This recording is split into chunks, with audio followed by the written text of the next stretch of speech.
ഏട്ടാ ഒരു 500 രൂപ തരാവാ. 500 രൂപയാ? ഇപ്പൊ ഇതിന് 500 രൂപ? അത് പിന്നെ അനിയത്തിയുടെ കൊച്ചിന് എന്തെങ്കിലും വാങ്ങിച്ചു കൊടുക്കാൻ. 500 രൂപ കുറഞ്ഞൊന്നും മേടിക്കാൻ പറ്റത്തില്ലേ? 100 രൂപ ഒന്നും കിട്ടത്തില്ലേ? 100 രൂപക്കൊക്കെ എന്ത് കിട്ടാനേട്ടാ?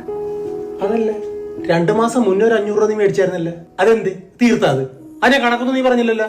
അല്ലേട്ടാ, അത് ഏട്ടൻ തന്നെ എന്റെ അടുത്ത് ഒരു പ്രാവശ്യം 200 മേടിച്ച് പിന്നെ എന്തോ കാര്യത്തിനൊക്കെ അതൊക്കെ എഴുതി വെച്ചിട്ടുണ്ടോ? നീ എഴുതി വെച്ചിട്ടുണ്ടോ?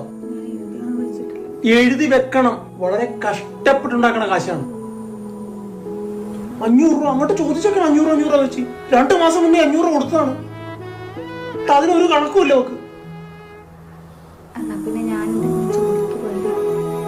ജോലിക്കും പോകാനുള്ളൊരു കോപ്പിനും പോണില്ല. നീ ജോലിക്ക് ഇവിടുത്തെ കാര്യം നോക്കൂടി. അമ്മ ഒറ്റക്കല്ല ചെയ്തോട്ടെ എന്നാ നടക്കില്ല കേട്ടാ. ചുമ്മാതെ അല്ല നിന്നെ കെട്ടിക്കൊണ്ടു വന്നിരിക്കണത്. ഇവിടുത്തെ പണി മൊത്തം ചെയ്യാൻ കെട്ടിക്കൊണ്ടു വന്നിരിക്കണത്. അവിടെ വേറെ പണിക്ക് പോയിക്കോട്ടെ എന്നാ.